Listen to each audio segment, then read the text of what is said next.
ಬೆಂಗಳೂರಿನಲ್ಲಿ ಉಂಟಾಗಿರುವಂತಹ ಜಲಕ್ಷಾಮವನ್ನು ನಿಯಂತ್ರಣ ಮಾಡೋದಕ್ಕೆ ಮ್ಯಾನೇಜ್ ಮಾಡೋದಕ್ಕೆ ಜಲಮಂಡಳಿ ಸಾಕಷ್ಟು ರೀತಿಯ ಅಸ್ತ್ರಗಳನ್ನು ಪ್ರಯೋಗ ಮಾಡ್ತಾ ಇದೆ. ಆ ಅಸ್ತ್ರಗಳ ಪೈಕಿ ಒಂದು ದಂಡಾಸ್ತ್ರ.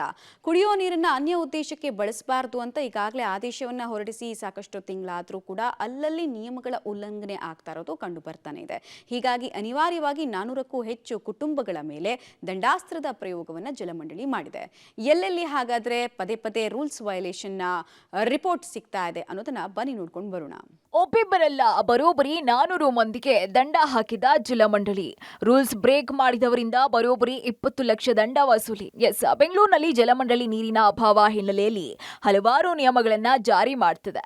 ಅದರಲ್ಲಿ ಕುಡಿಯೋ ನೀರನ್ನ ಅನ್ಯ ಬಳಕೆಗೆ ಬಳಸಿದ್ರೆ 5,000 ದಂಡ ಹಾಕೋದಾಗಿ ಆದೇಶವನ್ನ ಮಾಡಿತ್ತು.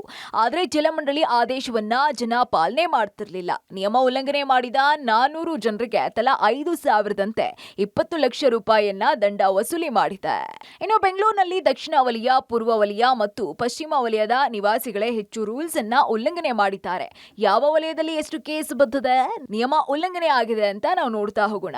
ಯಾವ್ಯಾವ ವಲಯದಲ್ಲಿ ಎಷ್ಟು ದಂಡ ವಸೂಲಿ? ಬೆಂಗಳೂರು ಸೌತ್ ವೆಸ್ಟ್ ನಲ್ಲಿ 42 ಕೇಸ್ ದಾಖಲಾಗಿದ್ರೆ 2.10 ಲಕ್ಷ ದಂಡವನ್ನ ವಸೂಲಿ ಮಾಡಲಾಗಿದೆ. ಇನ್ನು ಬೆಂಗಳೂರು ಪೂರ್ವ ವಲಯದಲ್ಲಿ 30 ಕೇಸ್ ದಾಖಲಾಗಿದ್ರೆ 1.50 ಲಕ್ಷ ದಂಡ ಹಾಕಲಾಗಿದೆ. ಇನ್ನು ಬೆಂಗಳೂರು ದಕ್ಷಿಣ ವಲಯದಲ್ಲಿ 40 ಕೇಸ್ ದಾಖಲಾಗಿದ್ರೆ 2 ಲಕ್ಷ ರೂಪಾಯಿ ದಂಡ ಹಾಕಲಾಗಿದೆ. ಇನ್ನು ಉತ್ತರ ವಲಯ 1ರಲ್ಲಿ 30 ಕೇಸ್ ದಾಖಲಾಗಿದ್ದು 1.50 ಲಕ್ಷ ರೂಪಾಯಿ ದಂಡ ಹಾಕಲಾಗಿದೆ. ಇನ್ನು ಉತ್ತರ ವಲಯ 2ರಲ್ಲಿ ಕೇಸ್ 40 ದಾಖಲಾಗಿದ್ರೆ ದಂಡ 2.5 ಲಕ್ಷ ರೂಪಾಯಿ ಆಗಿದೆ. ಈ ರೀತಿ ಅನೇಕ ವಲಯಗಳಲ್ಲಿ ಜಲಮಂಡಳಿ ನಿಯಮಗಳನ್ನ ಆದೇಶ ಪಾಲನೆ ಮಾಡದೇ ಇದ್ದೋರ್ಗೆ ಜಲಮಂಡಳಿ ಅಧಿಕಾರಿಗಳು ಬಿಸಿ ಮುಟ್ಟಿಸ್ತಾನೆ ಇದ್ದಾರೆ. ಆದ್ರೆ ಜನ ರೂಲ್ಸ್ ಗಳನ್ನ ಪಾಲನೆ ಮಾಡ್ತಾನೆ ಇಲ್ಲ. ನಿಯಮಗಳನ್ನ ಪಾಲನೆ ಮಾಡಿ ನೀರನ್ನ ಉಳಿಸಿ ಅನ್ನೋದು ನಮ್ಮ ಆಶಯ ಕೂಡ ಆಗಿದೆ.